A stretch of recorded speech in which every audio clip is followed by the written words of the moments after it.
Pemirsa, tahukah Anda bahwa Indonesia punya 92 pulau kecil terluar yang jadi batas wilayah NKRI? Sebanyak 61 diantaranya tak berpenghuni. Salah satunya adalah Pulau Bongkil di Sulawesi Utara. Untuk menuju tempat ini, saya memilih perjalanan dari Manado. Perlu sekitar 6 jam perjalanan untuk sampai di Kabupaten Bolang Mongondo Utara. Saya pun bertolak menuju Pulau Bongkil dari dermaga Boroko. Belum ada perjalanan kapal rutin ke Pulau Bongkil, tapi kita bisa menyewa atau menumpang kapal nelayan.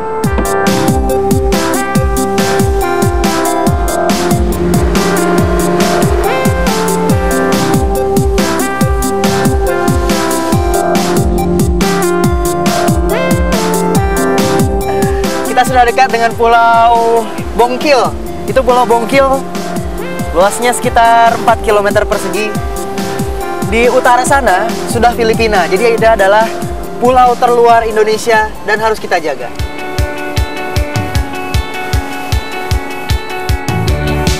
Saya kemudian menjelajahi pulau yang semula terdaftar milik Kabupaten Gorontalo Utara ini. Saya pun mendapati sejumlah fakta.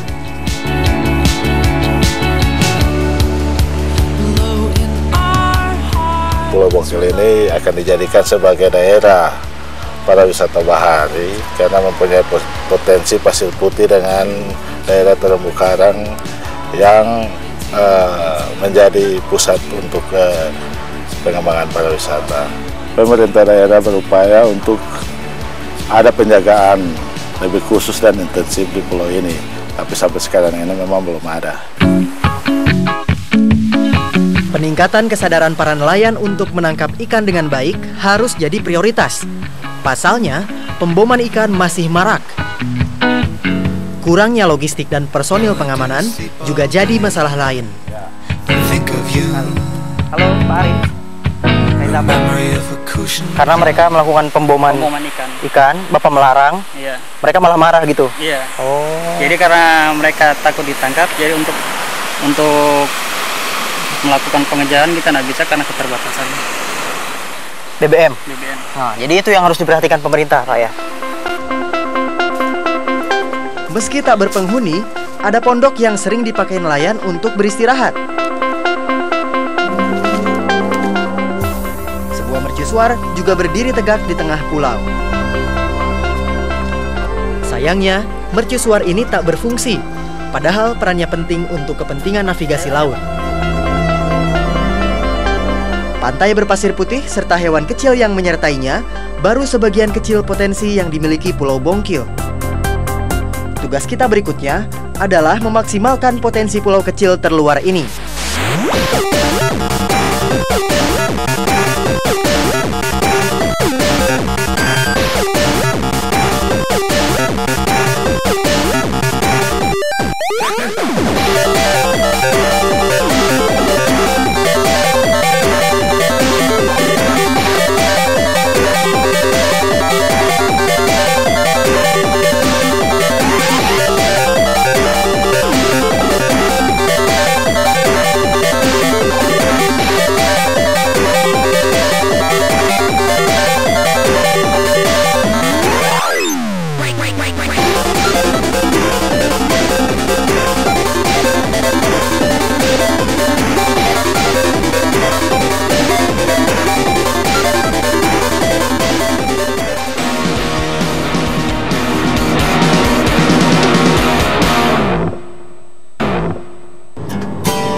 Perjalanan saya berlanjut ke Pulau Batu Bawaikang, pulau kecil terluar tak berpenghuni yang ada di Kabupaten Kepulauan Sangihe, Sulawesi Utara.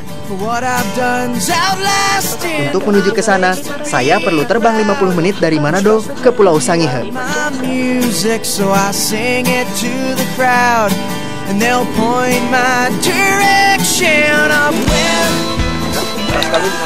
Selamat datang di Kabupaten Sangihe, di Pulau Sangihe, di Bandara Naha. Kita setelah ini akan menuju Pulau Marore, sebelum nantinya ke Pulau Batu Bawaikang, pulau terluar Indonesia.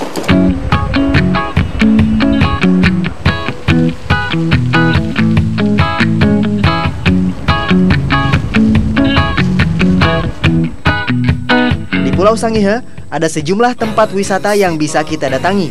Yang pertama adalah Puncak Lenganeng.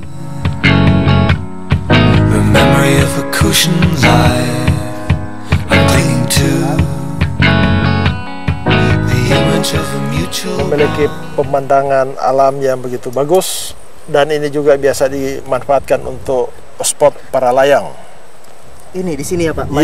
Iya di sini. Oh. Bahkan ketinggiannya berapa meter nih Pak kalau misalnya kita berparalayang di sini?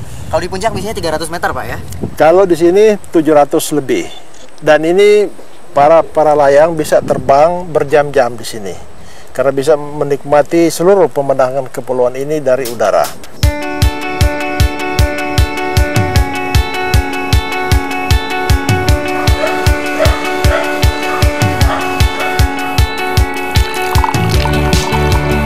Saat Anda berada di sini, jangan lewatkan mencicipi pisang goreng yang disantap dengan sambal dabu-dabu.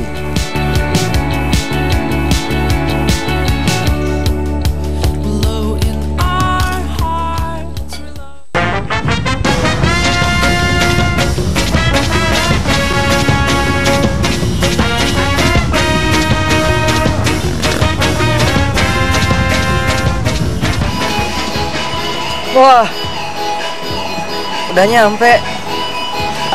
Gimana nih? Gimana nih Pak? Pantai sekarang. Dari gunung ke pantai, tapi kita masih ada di satu tempat, Sangihe.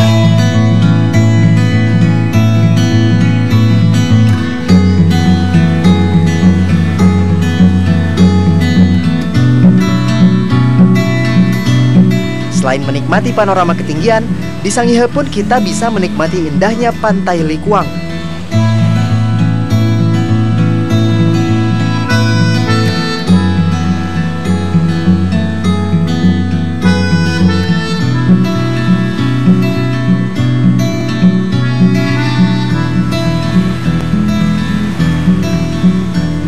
Stay a while, I'm gazing the way you move. Sebenarnya, masih banyak hal yang bisa dinikmati dari kabupaten yang terdiri dari 105 pulau ini. Sebagian besar pulaunya yang tak berpenghuni menyimpan kisah tersendiri.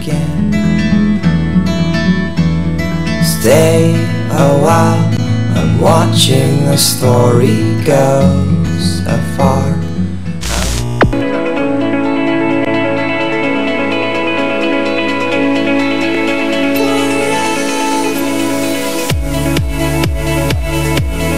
Selamat pagi dari Pelabuhan Tahuna, pelabuhan utama di Kepulauan Sangihe.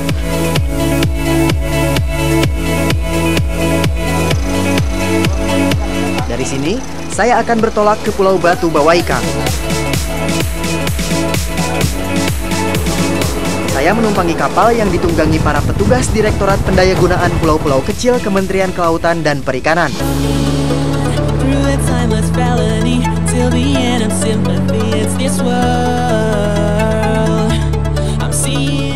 Sebelum mencapai Pulau Batu Bawaikang, saya sempat mampir di beberapa pulau.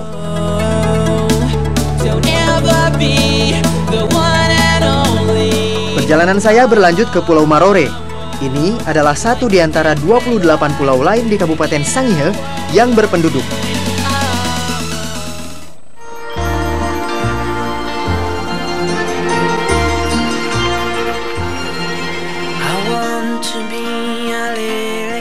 Posisinya yang dekat dengan Filipina membuat pertukaran budaya menjadi niscaya. Saya kemudian menemui kepala kantor urusan perbatasan Filipina di Indonesia. Sepertinya menarik melihat Marore dari kacamata dia. Is there any crime, like illegal fishing or something? No, there's no illegal fishing because the law here in Marore, Kuwayo dan Matutuwang is very good. You cannot, let's say, orang Matutuwang, you cannot go on fishing in Marore. Orang Marore, you cannot go fishing in Matutuwang. So there is an area where they can go fishing. Orang Philippines go here, tidak boleh fishing. Only for Indonesians. Saya pun menemui seorang tokoh masyarakat Marore. Katanya, penangkapan ikan ilegal masih ada. Sudah boleh dikata, kalau dibanding dengan dulu, tidak terlalu Pak. Ada juga yang masih satu-satu yang perahu dari Filipina, Pusu, yang mencuri ikan di lautan. Jadi tapi sudah boleh dikata sudah lebih kurang lagi karena kita punya tugas di sini. Seringkali dorang juga mengait, tapi dorang bawa senjata kalau mengait.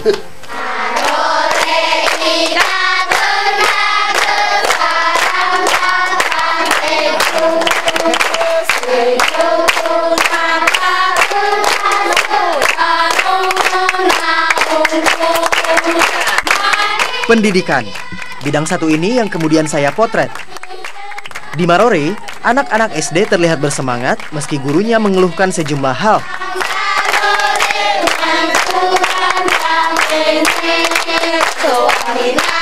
Apabila ada tugas mendesak dari tempat kami ini sering terlambat pemasukan laporan ke sana, ini dikarenakan oleh transport. Kemudian mengenai tunjangan kami yang ada di sini, khususnya sekarang ini kami mendapat tunjangan dari pusat yang biasa disebut TDK. Ini sering tersendat. Bahkan ada 2 orang masih guru yang sampai sekarang ini belum mendapat itu TDK, yaitu kepala sekolah Ibu Loriana Nangkong bersama Ibu Ruth Sumolang. TDK itu? TDK tunjangan daerah khusus.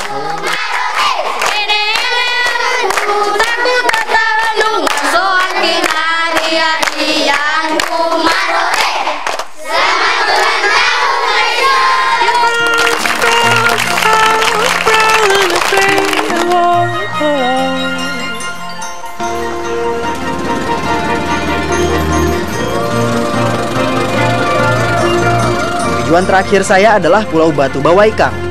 Pulau ini berada tak jauh dari Pulau Marore. Ini pulau penting karena menentukan batas wilayah Republik Indonesia. Itu untuk memberikan tanda bahwa di situ ada pulau ketika ada pelayaran pada malam hari. Cuman mungkin lampunya agak ada trouble, tidak berfungsi lagi saat itu. Kapan dong Pak diperbaiki? Ya, saya coba berkoordinasi dengan Sah Bandar Tahuna supaya lebih jelas, karena itu adalah tugas dan fungsi mereka untuk bisa mengembalikan kepada fungsi awal daripada mercusuar ini. Baik. Ini kan belum ada bendera merah putihnya nih Pak. Tadinya kita mau memasang bendera merah putih di sana. Ya. Sayangnya harusnya kencang ya Pak. Ya. Harusnya lagi kencang, dan ini ada rekomendasi dari Bapak berdua sebagai nelayan untuk tidak naik ke Batu Bawaikang karena kondisi arus yang tidak memungkinkan untuk kita naik ya. Naik ya.